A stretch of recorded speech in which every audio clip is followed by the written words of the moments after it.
Thank you, everybody, for joining us for another QB Power Hour. Glad to have you with us here today. I know some of you are really busy with tax season, so very grateful to have you joining us.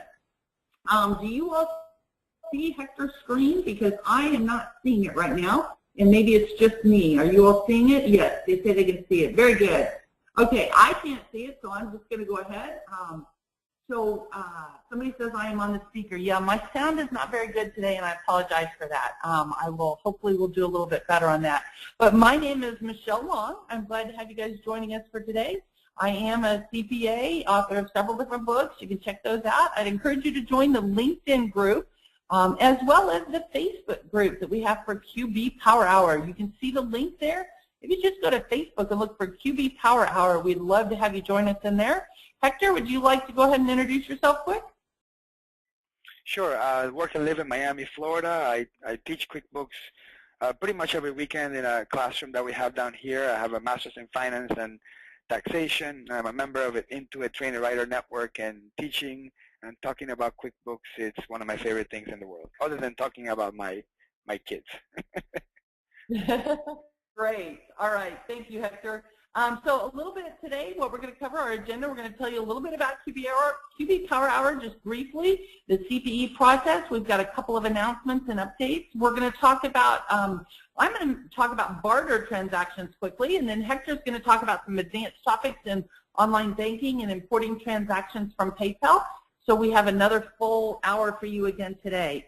About the QB Power Hour, this is a webinar series that we do every 2 weeks. The next one will be coming up on March 19th. We cover tips, tricks, and advanced insights, giving you details about working with QuickBooks Desktop or QuickBooks Online. And periodically, we do bring in a special guest, some third-party apps, and we'll talk about that in just a second. We do welcome your feedback. If you've got suggestions for topics, we're working on a schedule so that we can let you all know what's coming for future webinars. We hope to get that available to you soon. One thing we did want to make sure that we mentioned is, as far as sponsors and guest speakers, the primary sponsors are myself, Long for Success, and Hector's business, QuickBooks Bookkeeping and Accounting. So we're the primary sponsors, and Hector and I devote a lot of time to this, trying to help everybody learn more about QuickBooks, as well as paying for the GoToWebinar fees and the mobile app and things like that. So we also have some other sponsors that are vetted, and they may help us financially to cover some of these costs, but we do look for third-party developers and some other speakers that have something that's very useful, whether it's a relevant product or service for QuickBooks users. Hector and I take great care to check them out to make sure that it's something that we can put our reputation on and recommending, something that will be useful for you all. And we do have several people who come to us that we have to turn away for one reason or another. So we do try to vet our sponsors and make sure we're bringing you all very good, useful, and relevant information. We also wanted to make it clear that Intuit is not a sponsor of QB Power Hour, although we do bring in some Intuit employees or product managers, and we cover QuickBooks and get a lot of information. They're not one of our sponsors officially, but we do partner with them, and definitely they support us, hopefully, and we're supporting them as well. Hector, do you have some other things that you want to add? Yeah, it's very important for people to know that Michelle and I, we run our regular practices. Okay, we have our own billable hours, we have our own businesses that we run, and in the several years that we've been doing this, we've acquired a lot of knowledge, a lot of important skills that we just want to share. We want everybody that it's in the position of starting their bookkeeping practice, or already doing it for several years, to share what we have learned, and in turn we learn from you guys as well when we get questions and in the LinkedIn group and in the Facebook group. So there is for sure tons of value in sharing and learning from each other. But we got to pay the bills. It's a QB Power Hour has fixed expenses, and we do have sponsors, tons of them, that email us that want to do a demo in our webinar. But we specifically only choose the ones that either Michelle and I both use in our practice, or the ones that are useful enough to add value to our audience. So that's an important piece. They will demo their product, and so for some cases it's a great thing. I've gotten tons of feedback from people thanking us for showing them, exposing them to those products. So It's important to know that sponsors are part of the Power Hour, and at least 10, 15 minutes of each episode, we're going to have one. Every once in a while, we won't have one like we've had, but it is important to expect that there will be a third-party, non-QuickBooks application doing a demonstration here every once in a while. That's all I want to say. Thanks, Hector. Do you want to go ahead and tell them about CPE? I think that's the next slide.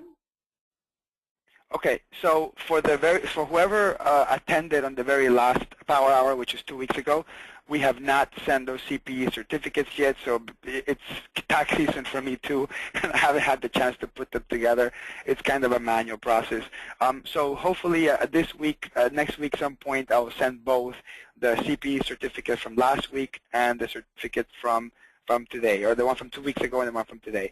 In order for you to get the certificate, you have to be on the webinar at least 50 minutes, and you have to answer the CPE question correctly. If you went to the bathroom when the CPE question was up, or when the CPE polling question came up, and then when you came back you couldn't answer it, unfortunately this is the way we chose to administer CPEs and verify attendees. So you have to be there to get the keyword and be able to answer the question.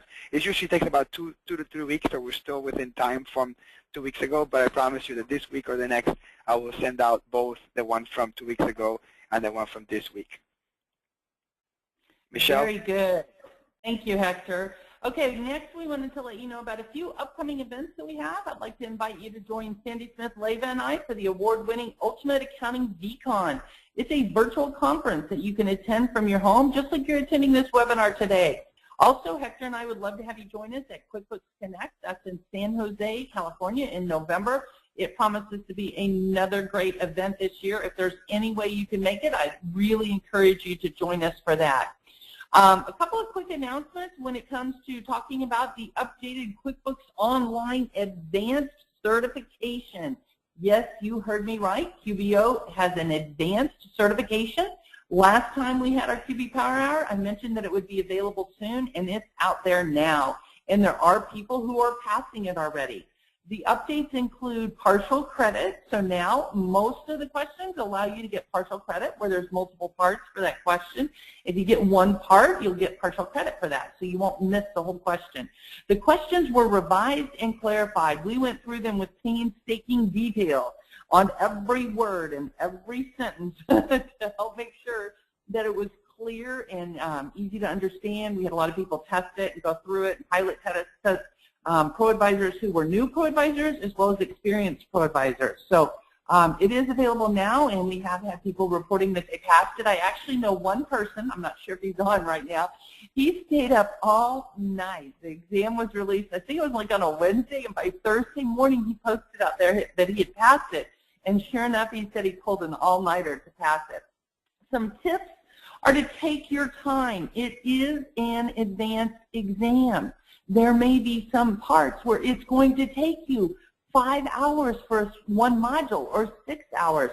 I think you should expect at least a minimum of 20 hours for the whole exam, and it may be more than that. Some of you that have been using QuickBooks for many, many years, you're going to breeze right through parts of it. Some of you, if you're an accountant and you went and got a bachelor's degree or a master's degree, some sections like Module 5 on where we talk about some ratios and trend analysis, that might be easy peasy for you. But if you're a bookkeeper, that might be new to you. You might need to spend some more time on that module going through it. So take your time. Read the details very closely. It's very important that you slow down and don't try to rush through it. I have people who've already failed Part 1, Module 1, because they went through it too quickly. You've got to slow down. Take your time. So there's a few tips. One other tip I will give you, keep in mind that sometimes there are synonyms for other words in accounting. For example, profits, revenues, income, net proceeds. You know, you've got different terminology for income. So sometimes there are synonyms, and that's tripping people up a little bit on one of the modules in particular. So just keep that in mind, that sometimes there are synonyms, and that as an accounting professional, you should know that they really mean the same thing. So enough of those. Let me know when you get certified. I'd love to hear that and share that with you all because it's great to get that advanced certification. It helps you move up the ranking on the Find a Pro Advisor website. Okay, next we wanted to talk about barter transactions, and this will only take 5 or 10 minutes. This isn't a very complicated one, and I did see that somebody put in the chat room there, or in the questions, they put in there, woohoo, they're salivating over this, so they're already excited about this. So when it comes to the barter transactions, this is when you have a customer that's also a vendor. And so here's a great example. We're fixing up our old house, getting ready to sell it. I bartered with the painter. I was cleaning out my old office. I had these old file cabinets, and I told him I was going to be getting rid of them, and he said he wanted them. Oh, super, let's trade. I'll give you the file cabinets. You take money off of my bill. We often do that as accounting professionals where we will barter with a customer. Maybe you have somebody who does graphics or marketing, and you want them to help you with your website, and you're going to give them a month free or something like that. So how do we deal with barter transactions? First of all, you set up a barter bank account. We're going to use that in lieu of cash because it's important that we record the income and the expense on the books, but no cash is trading hands, so we need a barter bank account to account for that. And I'm going to go into QBO and show you this in just a second. Then you're going to set up and enter the sale as normal, either as an invoice or a sales receipt. The difference is when you post that you received payment, you're going to post it to that barter bank account because you don't really receive cash. Then you also will enter the expense or the check as normal, again, posting the payment as coming out of the barter bank account. Now, if there's a difference, for example, on these file cabinets, it was only about $150, and we owed like $1,500 or more on the painting for the house. So I still had to pay cash. So if there's a difference between the goods and services that you're exchanging, then you use a real bank account to pay the additional amount due. So what I'm going to go do is, Hector, I'm going to go ahead and take the presenter mode back so that I can share with you, and I'm going to be showing you what it looks like. So what I'm going to do is I'm going to go into my chart of accounts, and the first thing we're going to do, remember, is we're going to set up a barter bank account. So it needs to be a bank type of account. Let me minimize this because I'm not sure if that's going to be showing for you. So I'm going to click on New, and my internet today has decided to be a little bit slow. And Michelle, a quick comment. Barter bank account in many scenarios that I've seen, people call it clearing account. So if you want to use the example, it could also be called a clearing account, but barter account obviously is much better. Yes, you could call it a clearing account. The reason I call it a barter account is sometimes people use several clearing accounts. They might use some for credit card deposits that they receive. Some people use it for recording payroll checks. So I like to give it a name, so I call it barter account. And you could call it barter clearing account or whatever name you want to give it. The key is you do want to make it a bank account because that's how we receive payment, and make payment is with it being a bank type of account. So that's what's important, and yes, you can name it whatever you want. So I'm creating a barter bank account, and then I would go along and I would create an invoice for my customer. Actually, I should have done a sales receipt. That saved me a step, but that's okay. We'll go through this as an invoice, a barter customer, and I'm going to go ahead and hit enter and save because I quick added that. And let's charge them for some framing, or let's do installation. And let's do 10 hours, 100 hours. We got $5,000. So I'm going to go ahead and create an invoice for my customer. And then when it's time to receive the payment for that customer, let me go ahead and close this. Then I would go ahead and click to receive payment. And I'm going to receive, I'm showing you first the customer side, and then I'm going to show you the expense in the vendor side.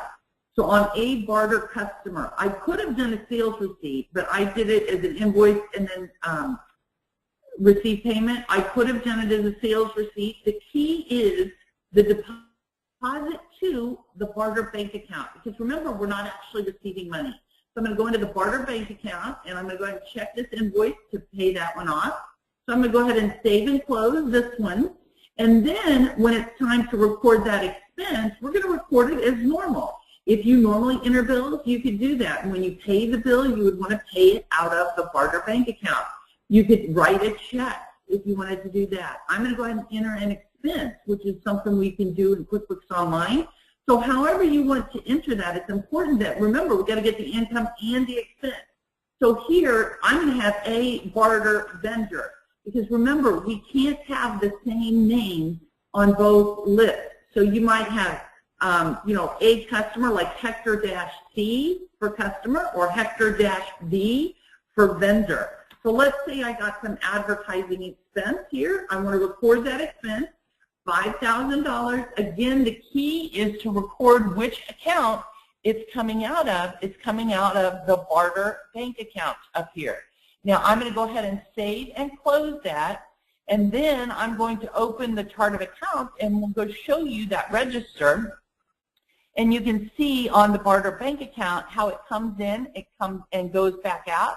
And you even can reconcile that account to clear out transactions if you have a lot of barter.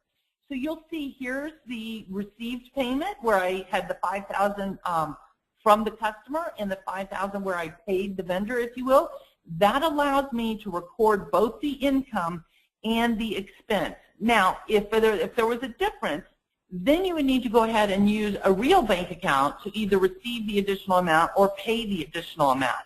So it's not very difficult. The key is setting up that barter clearing account. So I hope that's been helpful. I will look at some of the questions that you have.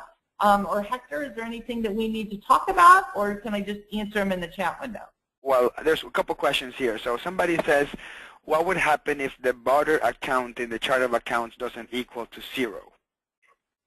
Okay, so if there's a difference, so for example, I had $150 for the painter, but it was $1,500 total, or it was actually more than that. But so let's say there's $1,350 additional amount. In that situation, I would need to write a check from a real bank account to pay that $1,350 additional. So whenever there's a difference, you'll have a partial payment received or a partial payment made, leaving a balance due. On the balance due, you need to enter that as normal out of your regular checking account or whichever account you use to do the difference, where you receive additional money or whether you pay additional money. That will ensure that you get everything cleared out. I hope that makes sense. Yeah, and there was 2 tax questions that I'm not sure, Michelle, if we can answer them in this type of event. One of them is if you sell something, a product that is taxable, sales tax, and you don't get paid and you barter it, the question is that sale taxable for sales purposes, sales tax purposes? I am not a tax guru, but yes, I think it would be. So in the example that we used where I had $5,000, the total amount might really be $5,050 because you have sales tax. So yes, you enter the transactions as normal. So if you normally charge sales tax, yes, you want to put that on your invoice. And then when the only difference is when you're receiving or making the payment, you're not trading cash. You're trading services or products. So you use that barter clearing account. But if sales taxes were involved, then sales taxes should be included on the invoice or on the bill or whatever. And what I would encourage people to do is log into that sample company and test it out, and that helps you to see how it works.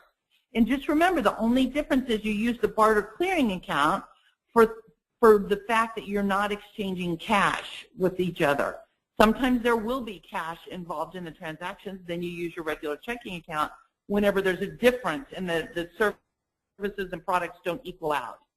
Test it out, play with it in that sample company, and it's also covered in Module 3 of the advanced exam on special transactions. Absolutely. Thank you very much. So before I jump over, there was one more question I wanted to answer. The other question was, what happens if you're paying a subcontractor or somebody that you normally would give a 1099 to, but you're not actually issuing them a payment, you're using a barter transaction? They had a question like, will this services they provided to you, which you did not pay for, be eligible for 1099?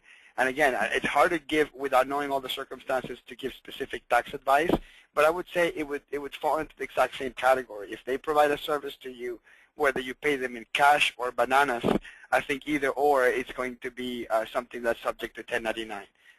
Okay? I agree with you, Hector. Yeah. Okay. All right, so I'm going to go into my section, which I'll talk about the anatomy of the QBO file. So I'm trying to stick within the relevancy of tax season because a lot of us, whether you do tax or not, we do a lot of data entry, a lot of bookkeeping, a lot of write-up work, quote unquote, and the very, very best way, and I've said it maybe in 3 or 4 episodes, the very best way, fastest way to get data into QuickBooks in a consistent way and also sustainable that helps you for the future, it's going to be downloading a QBO file or doing a direct connect, which is also called bank feeds. Now, for the most part, a lot of banks allow you to download maybe 90 days or maybe 60 days in that direct connect way. But if you're doing 12 months worth of bank statements right now in February or March, and you may have to download the QBO file separately and download them in there. So that being said, I want to show something. I'm usually not doing stuff in QBO, so this may be a new thing for some of you viewers. I'm usually doing stuff in QuickBooks Desktop, and it's very weird will be to hear my voice with QBO in the background. But I do work with QBO quite a bit. It's just that between Michelle and I, the arrangement is she does QBO, I do QuickBooks Desktop. But one of the things I wanted to mention, here in QBO, a lot of people don't realize, that up here under the banking part, there's a little section that says File Upload. And then in here, you can manually upload CSV files or QBO files. So the automated way that QuickBooks Online talks to the banks normally is limited to 90 days. So you may have to skip the direct connection and have to go to your bank, download the .qbo file, and load it through here. So I want to make sure I mentioned that because a lot of people don't realize that's there. The other thing I want to talk about is, in terms of bank feeds, is the bank rules. Okay, these bank rules, which are also hidden in this little drop down here, here on the Manage Rules, they've done some major improvements to the bank rules. So I want to go ahead and create a bank rule here real quick to kind of show you. So one of the major improvements they made to the bank rules, which is very different than QuickBooks Desktop, and this is online banking. Bank rules are more powerful in QBO right now than desktop. So first of all, I can make a rule different for money in and money out. I can also make a rule different depending on the bank that is coming from. So for example, if I got a transaction called transaction fee, and it's called transaction fee in PayPal, and it's called transaction fee in Bank of America, I want that if it's called transaction fee in Bank of America, I want it to go to bank service charge. But if it's called transaction fee in PayPal, I want it called, PayPal transaction fees. And then maybe the PayPal ones, I want to make it cost of goods sold, and the bank ones, I want to make it operating expense. So that's huge flexibility that I can actually choose the fee based on which bank is coming from. The other piece is we can have rules that do either all the conditions or some of the conditions, and you can have multiple conditions. So for example, let me make, I'm going to put here American Airlines. And let's say that in some circumstances, it comes in as AA.com, right? In other circumstances, it comes in as American Air, for whatever reason it gets cut. And in some circumstances, it comes in as AA Online or something like that. So I can make one rule where any of these 3 conditions apply. Therefore, I don't have to make 3 rules. In QuickBooks Desktop, I would have to make 3 rules for this sort of scenario. The other piece is I can also say, wait a second, if the expense itself is a check or it's a debit card wire transfer type of transaction, or if it's a transfer between bank accounts, I can actually tell it how I want to apply it. So in this particular case, AmericanAirlines.com, American Airlines, AA Online, this is typically going to be with a debit card transaction. So I can say, look, whenever you categorize these, I wanted you to make it a check.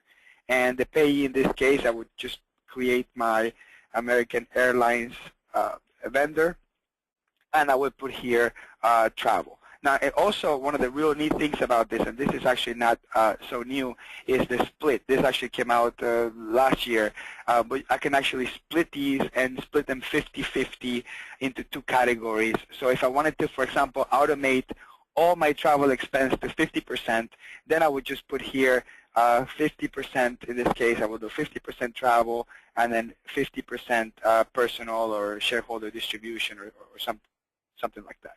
So there's a couple of really neat things about it. And something I absolutely love is you can actually push the system to add a memo on top of that. So I can add a memo, which actually I really like this. I can add a memo here called, classified via bank rules. Okay, and then I'll know that anytime something that comes through online banking gets automatically done via bank rules, I'm going to have a memo that says so. So if I'm reviewing the books in the future, I can actually tell whether or not this is something that the user itself had the opportunity to do it manually or to actually it being done automatically. Okay, I'm going to switch over to my topic now, which is the anatomy of a QBO file and PayPal. I just want to double check with Michelle real quick. Are there any questions in that little tiny demo that I did, Michelle, that I need to cover? I was busy answering some of the back questions on Barter. No problem. You let me know. You let me know.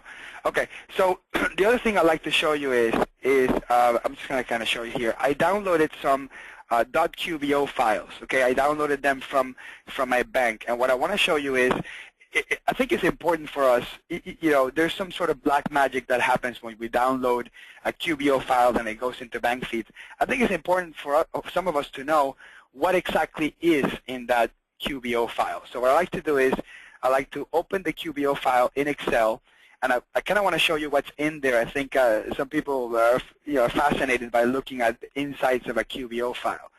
So I'm going to go ahead and I'm going to just open up a blank Excel workbook. It's really the only way to do it. And then I'll grab the QBO file and I'll drag it into it. Okay? And again, that .qbo file is what we downloaded from the bank. Then basically what happens is in Excel, you're going to see sort of the coding element of a QBO file. But I want to make sure that people have an idea for what's in there. So in the very top, you kind of get a header. All that stuff is baloney. You don't have to worry about that stuff.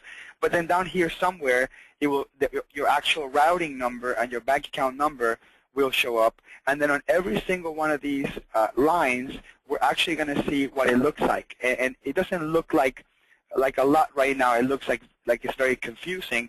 But I'm going to show you a couple of real quick Excel tricks that allows you to quickly actually understand what's in there. So I'm going to go ahead and select this entire column. And I'm going to select something called text to columns. I know this is not related to QuickBooks, but sometimes it's important to kind of understand what's inside these files. And I'm going to do something called delimited convert text to column split.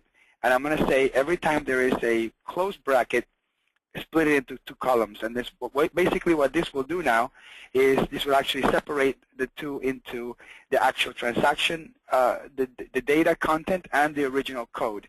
Now that original code I don't need anyway, so I'm going to go ahead and filter it out, and I'm only going to show you name. And for the Excel geeks out there, I know you're very excited. For the non-Excel geeks, I'm sorry I'm making you go through this. I found this to be interesting nonetheless. So by doing this filter, I actually get to see this is the actual text that comes in through the bank. Now, something that's very important to know is the way a QBO file works. These payee fields are limited to 32 characters. So it doesn't matter what the bank it's going to transfer over in the online banking. They're going to limit this to 32 characters, and anything after the 32nd character on is going to come in the next column, which is the memo column. And I'm going to switch this over to the filter to show you what's in the memo column here, and I'll show you exactly what it is that I'm talking about. The memo column would be the second part of the payee, which is everything after the 32nd character. This is why people get confused about what is the crap, and pardon my word, what's the crap that comes in the memo field is a bunch of gibberish, and basically that's the explanation. It's because QBO, the .qbo format is limited to the first 32 characters. Okay, so that's the anatomy of the QBO file. That's actually as much as I wanted to show you on that matter. Now let's talk about PayPal. Let me switch over. This is my my PayPal account here. Now, I would like to just kind of get a general idea of how people feel about PayPal. So I sent a message in our Facebook group asking them how they work with PayPal with their clients, and it's amazing the vast variety of answers that I got. It seems like there isn't one single uniform way to handle PayPal transactions. There's actually several ways to handle PayPal transactions.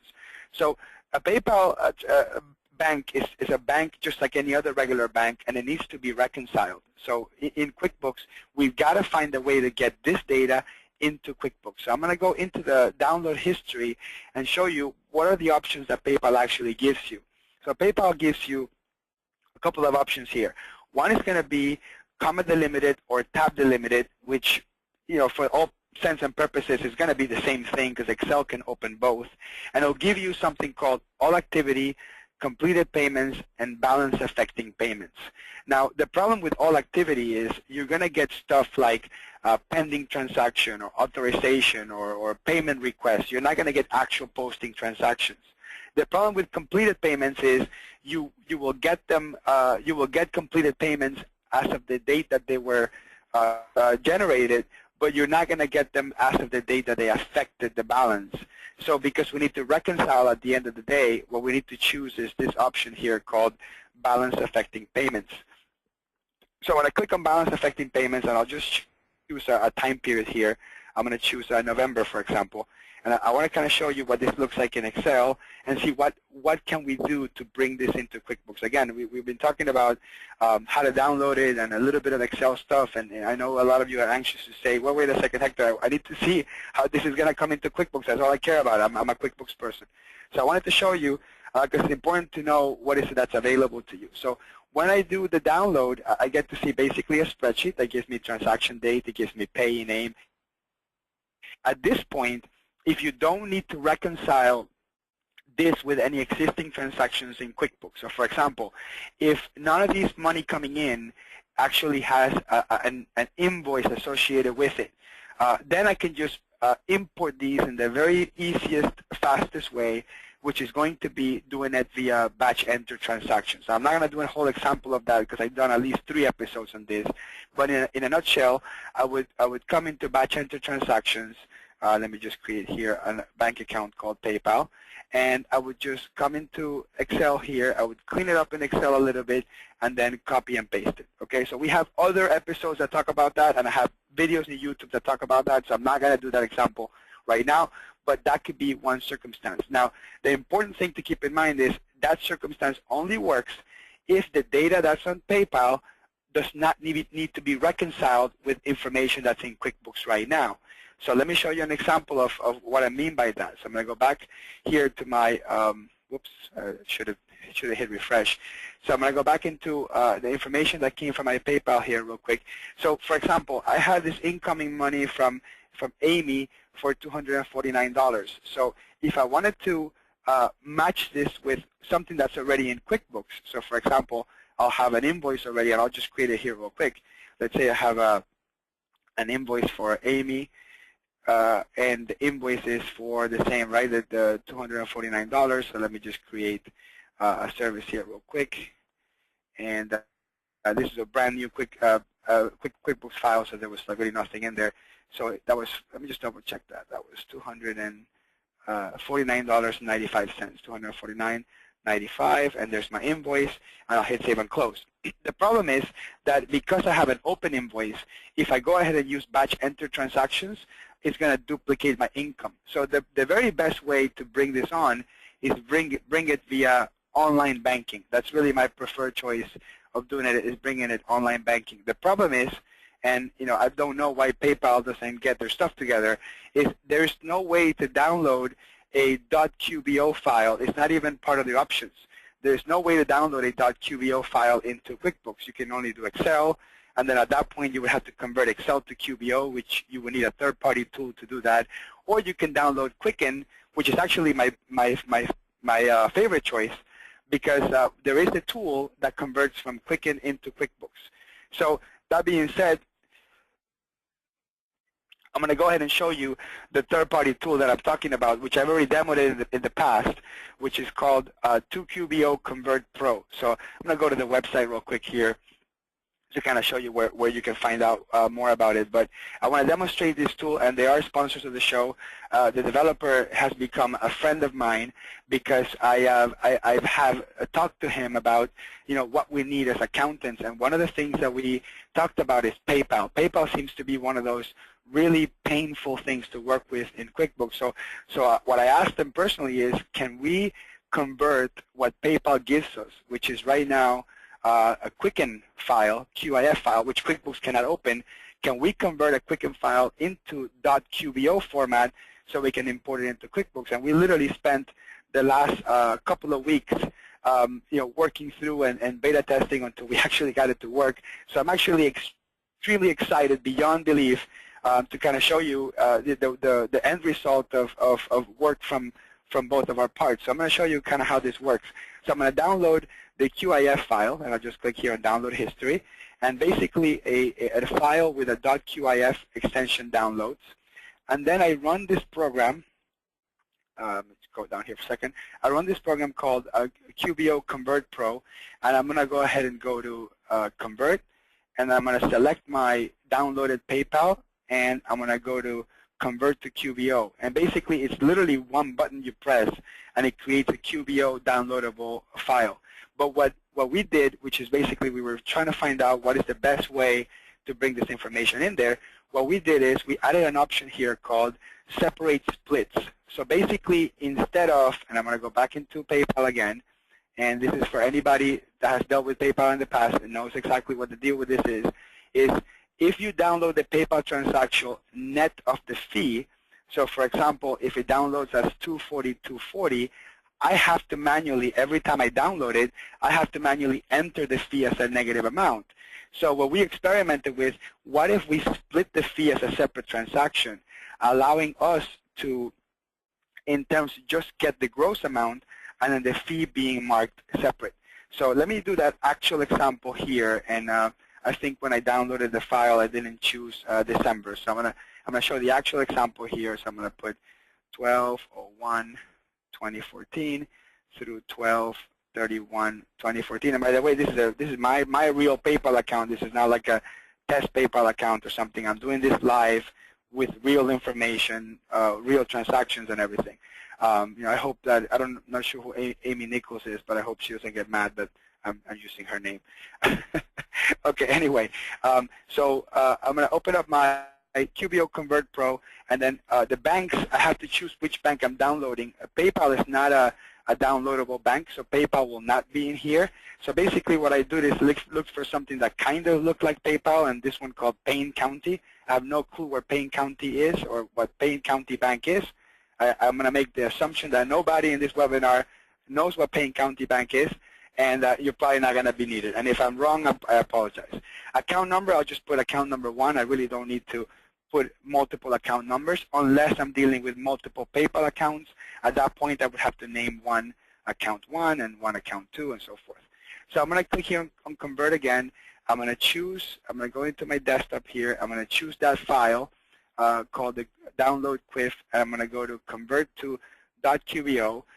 Just for the heck of it, I'll open up that file in Excel just to kind of, so you can see that it's consistent with what I showed you before. So where's my QBO file? Whoops, where did it convert to? Let me do that conversion again because I'm not sure if it saved it. Where's my QBO file? Where is it? I lost it. Let me do the conversion again. Let me put it in a folder. It's going to be a lot easier. I'm going to put it up here in a folder. I'm going to click Convert. I'm going to select here, click on Convert to QBO. There, the file should be here. There it is. Not sure why last time it got lost. And I'm going to go ahead and open up my Excel and just kind of show you that it's a QBO file, just like any other QBO file. And there it is. It has the indentation for the codes, but it has the same type of information. So going into QuickBooks now, I can go to File, Utilities, Import, and I'm going to click on Web Connect Files. And I'm going to go ahead and choose that .qbo file that we converted from QuiF. We went from QuiF to QBO. I'm going to click Open, and then I'm going to show you how the information comes in here. I'm going to match it here to my PayPal. The information comes in here just as if this was a regular online banking scenario, which, by the way, if PayPal allows us to download the QBO file, this will fix it 100%. But until we figure, PayPal is probably not going to do it, this conversion is likely to be the best scenario. And I use it, and I've been using it lately after I tested it. It's pretty neat. Now, what's the advantage of having the information come in like this and also split is that now I can match it. I can match my payment with my invoice. I don't have to actually manually put my merchant fee here, which is wonderful. I can click on Add to QuickBooks in this case, and then it will add its rule, whatever it is. And then for transaction fee, this is awesome because it's basically just called transaction fee. So I'll just create a payee here called PayPal transaction fee, and I'll book it to whatever it is that I need to book it. And once I add the first one, because all the transaction fees are called transaction fees, QuickBooks is going to create a bank rule just like I showed earlier with QBO. Now this time around, this is a QuickBooks Desktop bank rule that says, hey, if it's called transaction fee, just go ahead and rename it and redo it for me, and the system will automatically book all my transaction fees where they're supposed to go and only leave my gross transaction, which is exactly what we want, so we can match it over. Okay, so again, the program is called 2QBO Convert Pro, and it's on the moneysum.com website. After this webinar is over, in about 10 minutes, we're actually going to stop recording, and whoever wants to stay on, we're going to do a sort of a beta test and a training just on this program and go into all the details. So QB Power Hour is going to end at 1 o'clock Eastern. But whoever wants to stay, we're going to talk about just this product, and we invited about 50 or 60 actual users to give us some feedback on the program as well, because I'm actually helping the developer make this program better and better. And for the time being, before we put the polling question, Michelle, I spoke for like 20 minutes straight. Are there any questions in the chat? Anything that people want me to repeat or clarify?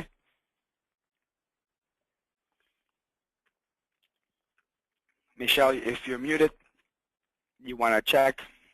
I was muted. I'm talking to myself again. Yes, there were several questions in there. I do want to let people know it was recorded so you can watch it again. Somebody wanted to know what you were showing. Is that for QBO or QB Desktop or both? Good. So a couple things.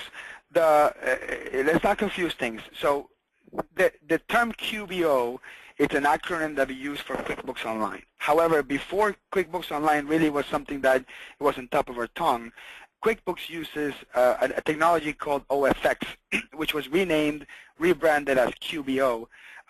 So the files that we download are .qbo. That's the extension of the file.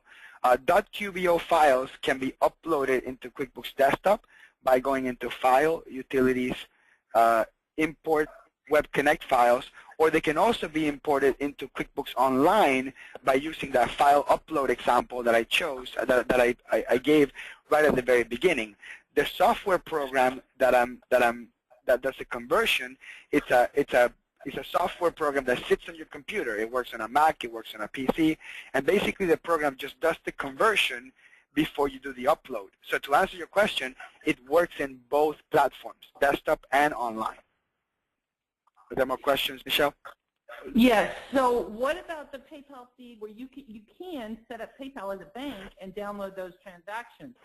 Are you talking about QuickBooks Online? You're talking about QuickBooks Online, right? Yeah. Okay, so that's a very important point here. So I don't know if I'll have time to go to QuickBooks Online and actually demonstrate it, but in QuickBooks Online, right, PayPal is a downloadable bank, okay? The problem is that you're limited to 90 days. So if you need to go back for more than 90 days, you have an issue there. That's problem number one.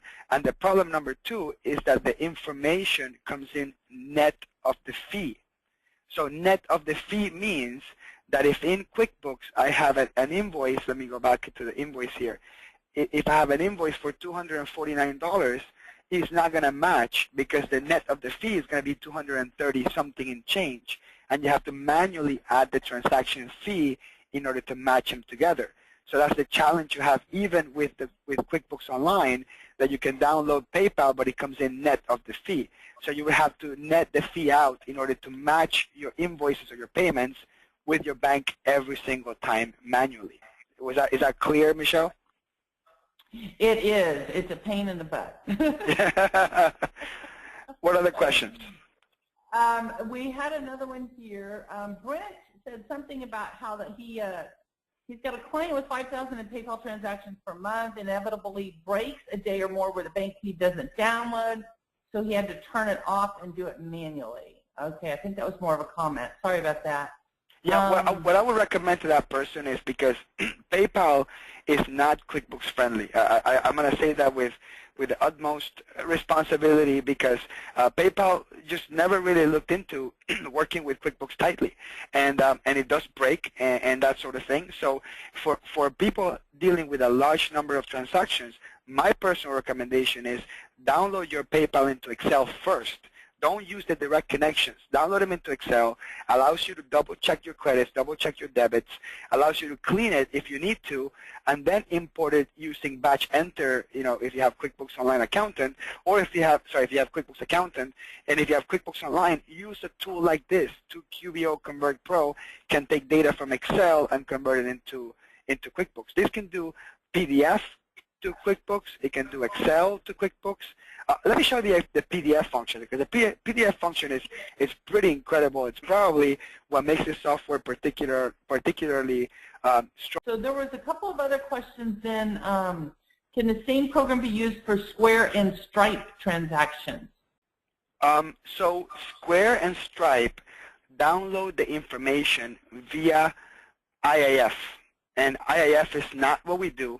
However, if Square and Stripe have a CSV export, an Excel export, then the answer is yes, and I'm very excited to hear, because I didn't even think about Square and Stripe. Absolutely, if Square and Stripe can export the data into Excel, you can use the same program to download it via .qbo. Again, what we're trying to achieve here is we don't want to just push the data in. We want the data to come in via online banking or bank feeds, so we can match it with our existing QuickBooks transactions. So I'm going to say yes to Square and Stripe, as long as it actually exports into CSV or Excel. Okay, great. And I'm going to go ahead and answer one question on Barter. I was getting ready to type it in. Somebody says to confirm you need to set up a separate vendor, like let's say Home Depot and Home Depot Barter. No, you don't have to have two separate vendors. The key that I was trying to point out is the customer and the vendor cannot be the same name. So you can have Home Depot, and you might have, I don't imagine they would really barter with us, but you can record barter transactions and regular transactions. But the point I was trying to make is you can't have the exact same name as a customer and as a vendor. It needs to be just a little different. But you don't need to set up Home Depot for regular transactions and Home Depot for barter transactions. Okay. So a couple of things people are asking. There's two questions. People said, how much is the tool? So I'm going to put up in the screen here something. So if you go to moneythumb.com, and one of the things I really like about it is there's actually a demo that does, I believe, is up to 10 transactions, just for you to kind of test it, because you want to make sure that it works for your bank and that sort of thing. So go to moneythumb.com, and there's a coupon code, right? So if you're going to buy it during this tax season, the coupon code is April 15. And it's for 15%, and it expires on April 15th. So we're trying to make it easy as possible. We're trying to help people get more work done during this tax season. And the developer is actually here, and he's answering the Stripe question. Ralph Major is the name of the developer. He's actually clarified the Stripe will work. He's tested it with Stripe in the past.